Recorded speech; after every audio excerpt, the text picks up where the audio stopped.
Hey everybody, welcome to the Inner Revolution podcast. I'm your host, Enoch Fossum. I'm currently in my master's degree to become a licensed marriage and family therapist with an emphasis on addiction. And this is episode 28. We're talking about how to overcome porn addiction, believe it or not. And this, I believe, is where the key lies when it comes to truly overcoming porn and the best tool that's going to help you on the road to recovery from now until the rest of your life. And I believe it lies in acceptance and commitment therapy, or ACT is what we call it. So we're going to talk about a couple things today. First, we'll talk about psychological flexibility, and then we'll get into things like cognitive fusion, experiential avoidance, and then we'll hop into the fun thing, which is acceptance and cognitive diffusion. But before we get into it, let's start off with a little reflection like we do in all these other episodes. So I want you to think about the last time you had an urge to watch porn, or the last time you PMO'd. And man, I keep wanting to say corn because of Instagram. So if I do say corn, just know I mean porn. I will say my grandpa for a little bit thought I was actually talking about corn addiction on Instagram until he realized it's actually porn. But here we are. So we'll talk about corn and porn, all the stuff. But think about the last time you PMO'd or the last time you had an urge to watch porn. And think about what you did. What was that first initial thought when you had the urge, or what was your first initial action? Now remember, we want to set a goal when it comes to our urges, when you have an urge to PMO. And you don't want the goal to be, well, I'm just not going to PMO. Like, no. That's not very helpful, right? We want a actionable item, an actionable goal that we can do when we have an urge. So are you going to get up, just stand up, go for a walk, go for a little run, do some push-ups, go get a drink of water, focus on your breath, whatever you want to do, right? And then, did you actually follow through with that goal? That's the overall goal of achieving this goal when you have an urge. Okay, and if, let's say, later during the day, you still PMO, but you followed through with that original plan, which was to go get a drink or to go for a little walk, then that's okay. That's a win. You did it. So think about it. What did you do last time you had an urge? Did you not think about doing anything else other than watching porn? Or did you actually follow through and do something different? Because remember, most likely you've dug yourself into this hole for the past couple of years, right? And so don't expect to overcome it right away, because you won't. And this is something we'll actually talk about here down the road. There's a lot of get fixed quick type of things out there, right? Like overcoming porn in 90 days and things like that. And that's just not the reality that we live in. And so be patient with yourself.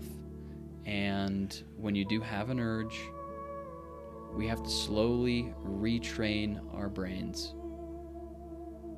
Okay? And it's going to take time. So be patient, be kind to yourself, and keep moving forward. All right, let's get into it. So we are talking about some of the key principles in acceptance and commitment therapy, which first starts off with psychological flexibility. Okay, this, I firmly believe, at least right now in my life, is where the key is to overcoming porn addiction. It's in psychological flexibility. And could there be other things out there that are the key? Sure.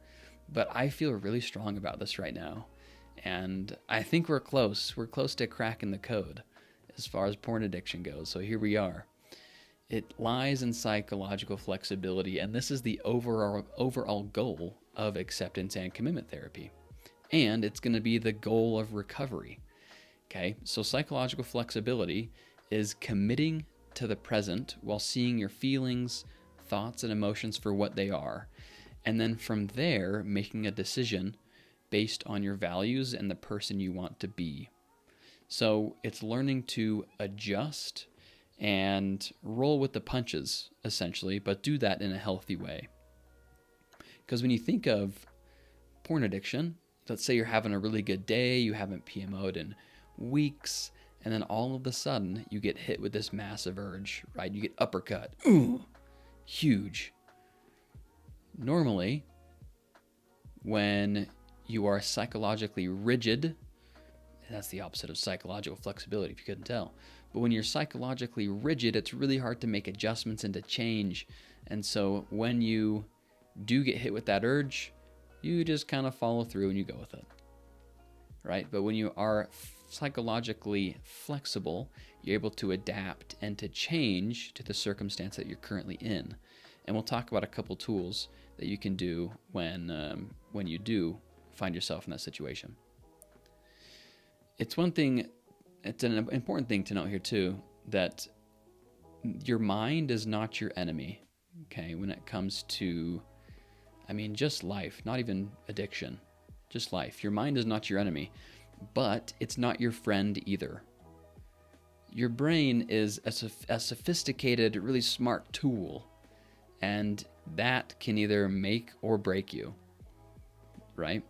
Because when you do have an urge, generally it's because something's missing in your life. Are you hungry, angry, lonely, or tired, right? Or are you bored? All these different things. And if your mind was actually your friend, it wouldn't suggest you watch porn all the time, right? But your brain is just a sophisticated tool, and it's not doing this to hurt you either. It is just trying to help you. It's trying to do what's best for you. And it doesn't know the difference between looking at pixels on a screen versus having sex with an actual person. And so your brain's like, hey man, remember that one time you looked at some pixels on a screen? It felt really good. I say we do that because we see our dopamine's low right now. So let's go. Right? Bless your brain's heart. But man, that is just not helpful all the time. If ever. At least to watch porn. So, first, when it comes to psychological flexibility, we need to talk about two things: cognitive fusion and experiential avoidance. Cognitive fusion is when we fuse to our thoughts. This is when you're looking from your thoughts rather than at your thoughts. Okay, so if you picture your thoughts are the clouds, your mind is the sky. Okay, if you're looking at your thoughts, you're looking from, let's say, the ground up, and you see a cloud. Like, wow, that is a cloud. I can see its shape, I can see where it's going, I can see everything about it. But if you're looking from the cloud, it's not as clear, right? You can see maybe 5 feet in front of you, and all you see is cloud. Right? So when you fuse to your thoughts, you're looking from your thoughts, not at them. And when you have an urge, your mind fuses to this thought, right? Because let's say you first have a trigger, and then a thought comes to your brain, whether that's the last video you just recently watched, the last porn video you watched, the last picture you saw, whatever it was.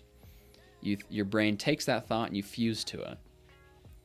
And then the more you think about that thought, the stickier it becomes. So when you try not to think about it, the harder it becomes to not think about it, which is pretty crazy. So what we have to do, well, let's actually not get there yet.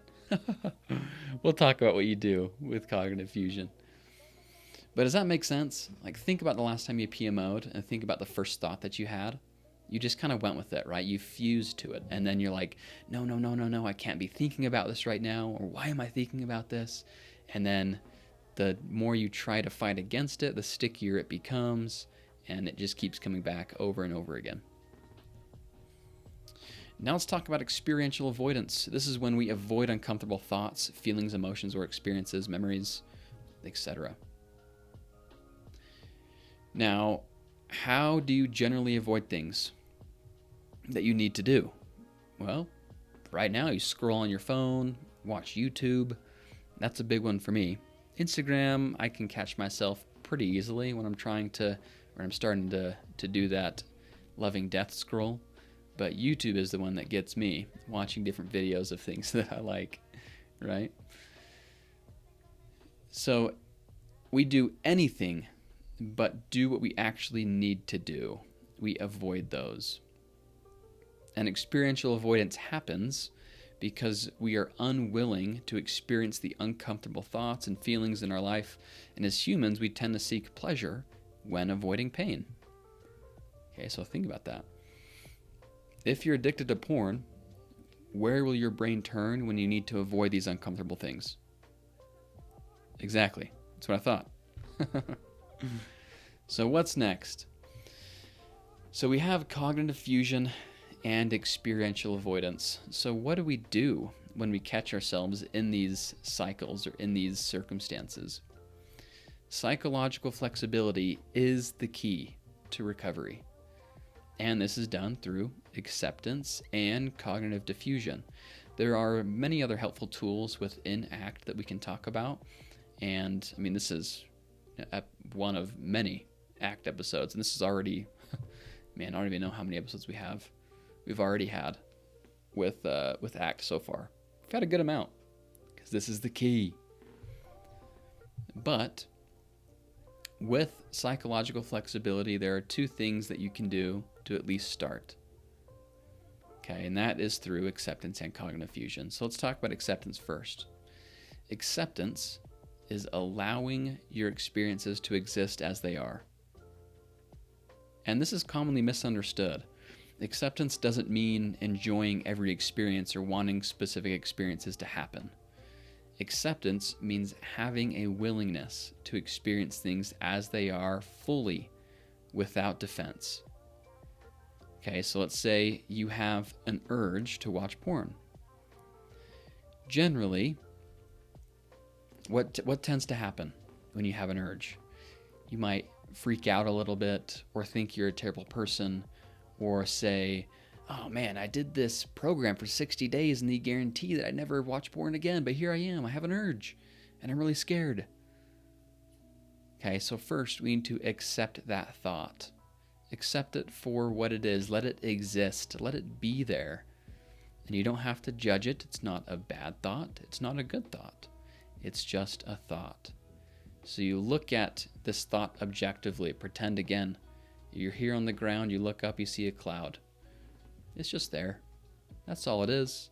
It's not a good cloud. It's not a bad cloud. Okay, it just is. And so learn to experience that thought, to experience that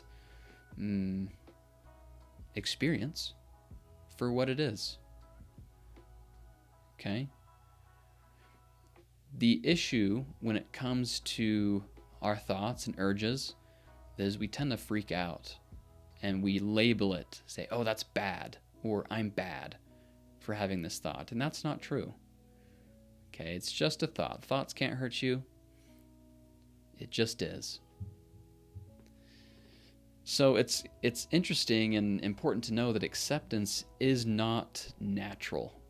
Our natural instinct is to push these uncomfortable feelings and thoughts away. Right? Our brain's trying to protect us. So we see this uncomfortable thought, we say, no. Your brain's like, hey, get out of here. Or if it's an urge to watch porn, well, hey, there are two things. We can push it away or we can give in and get it over with. Right? And generally it's the latter. So acceptance is a choice. And this is something that you have to be aware of and be ready for on a daily basis. Be ready to accept these feelings, accept the urge when it hits you. That doesn't mean give in. It's different. But you can accept it. So this is not the goal of ACT, but it's a tool to work towards change. And it creates a space for a decision. Okay, so when you view that thought, you see the cloud, there's a small space, a small window of time that you have to make a choice. So most therapies, most modalities like cognitive behavioral therapy, now I'm not saying cognitive behavioral therapy sucks. I think there's a time and a place for it. And I do think ACT is slowly taking over the world of therapy, because I really do think this is where it's at. But CBT, cognitive behavioral therapy, has its place. But a lot of other therapies, along with CBT, they take these unwanted thoughts, this urge to watch porn, and they challenge them, right? So ACT here says, do nothing. Don't do anything. See them and accept them for what they are. With CBT, we like to kind of engage in that tug of war with that monster, right? This tug of war that we're never going to win. So what do we do here in ACT? We drop the rope. We do nothing. We don't even engage. Okay, so that's acceptance. Now, cognitive diffusion. This is the opposite of cognitive fusion. So when you are fused to this thought, take the last urge that you had, for example. You fused to it and you ran with it, right? Which most likely led to a PMO. So cognitive diffusion is the ability to separate from your thoughts and let them come and go instead of letting them dictate what you think and do. It's important to note that a true thought, okay, something that is true, can still be unhelpful. It can be an unhelpful thought. So whatever thought it is that you're having, whether it's true or not, what's important is asking yourself, is this thought helpful? And if it is, great, stick with it. But if it's not a helpful thought, then defuse from it. Okay? Thoughts are not orders. You don't have to do what they say. Now again here, cognitive diffusion is when you're looking at your thoughts rather than from your thoughts. Your mind is the sky, the clouds are your thoughts. What's really helpful is that when you do have an unhelpful thought, let's say you have this urge to watch porn, you first need to recognize it, right? And accept it. That's going to create that small window to make this decision of either to give in or to defuse from it. And a really helpful way to defuse from this unhelpful thought is to thank your mind. Okay, so you see this thought, your mind gives it to you. Hey man, go watch porn. You say, oh wow, okay. I see that I'm having this thought. Okay, you see this cloud, boom, there it is. You don't judge it, you don't label it, not good or bad. And you say, oh wow, okay. Well, thanks mind, I appreciate you for actually looking out for me. You want to make me feel better. I understand. Thank you. Defuse from it. You don't have to actually follow through with it when you thank your mind. Okay? Now you guys, this takes practice. Okay, it really does. And you need to be doing this every day. If you say, well, Edic, I don't have an addiction. I don't have an urge every day. Like, that's okay. All you have to do is sit there for 10 minutes. You're going to have these thoughts, feelings, emotions come up to watch YouTube, scroll on your phone, thoughts about how this is really boring, that we're just sitting here for 10 minutes. You can take any thought and accept it, look at it, and defuse from it, or just let it come and go. Okay? Now, the common mistake here is people don't practice this stuff every day. They only try and put it into practice when they have that urge. Right? You have this urge, and you're like, all right. I just need to accept it. Okay. I see you, brain. I see you, thought. And then I need to diffuse. Ready, go. And by then, they're already hooked and it's too late. Okay, it's because you're not practicing every day. I'm serious. This is something you have to do every single day. And this is a commitment. When you're on the road to recovery, hopefully, before you actually started this journey, you committed that you would be willing to do anything and do whatever it takes and go for as long as you need to actually recover, okay, and to quit. So you need to actually practice. Take literally 10 minutes a day to just sit there and observe your thoughts. Accept them. And if you fuse to a thought, or if you jump on this train of thought, then learn to get off or diffuse from it. Okay, so just make sure you practice. Commit to yourself at least this week. Try for 1 week. Take 10 minutes a day to just sit there and observe your thoughts and accept them and let them come and go. And if you hop on this train of thought, then jump off or defuse from those. Give it a shot. Let me know how it goes, and I'll talk to you next week.